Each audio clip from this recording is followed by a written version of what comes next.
கல்லடி பட்டாலும் கண்ணடி படக்கூடாதுன்னு சொல்லுவாங்க. எலுமிச்சை பழம் நோய் எதிர்ப்பு சக்திக்கு அருமருந்தாக செயல்படுது. எலுமிச்சையில் பொட்டாசியம், பாஸ்பரஸ், கால்சியம் மற்றும் மெக்னீசியம் போன்ற சத்துக்கள் நிறைஞ்சிருக்கு. நம்ம ஆரோக்கியத்துக்கு மிகவும் ஏற்றது. பொதுவாக பெரும்பாலான கடைகளில் பார்த்திங்கன்னா எலுமிச்சம்பழத்தை ஒரு கண்ணாடி டம்ளரில் தண்ணிக்குள்ளே போட்டு வச்சுருக்கதை நம்ம பார்த்துருப்போம்.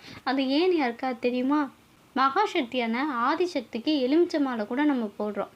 தீய சக்திகளை துரத்தும் சக்தி எலுமிச்சம்பழத்துக்கு உண்டு என்பது நம்பிக்கை. எலுமிச்சம்பழம் ஈசனோட வடிவம் என்றால் அதில் உள்ள மஞ்சள் சக்தியோட வடிவம். மொத்தத்தில் எலுமிச்சம்பழத்தில் சிவசக்தி சங்கமிப்பதாக சொல்லப்படுது.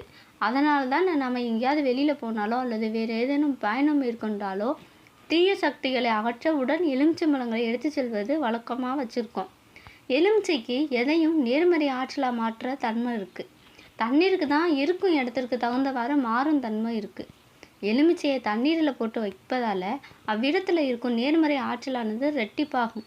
இந்த நேர்மறையான ஆற்றல்கள் தீய அதிர்வுகளிடமிருந்து நம்மை காக்கிறது. இது கண் திருஷ்டியை நீக்குவதில் பெரும்பங்கு வகிக்குது. இவ்வாறு தண்ணீரில் போட்டு வச்சிருக்கும் எலுமிச்சையை ஒருவர் எந்த எண்ணத்தோடு பார்க்கிறாரோ அதுவே அவருக்கு பிரதிபலிக்கும்.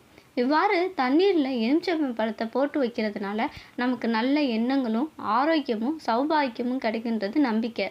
இதன் காரணமாகவே எலுமிச்சம்பழத்தை தண்ணீரில் போட்டு வைக்கிறாங்க. உங்களுக்கு மிகவும் பயனுள்ளதாக இருக்கும்னு நம்புகிறேன்.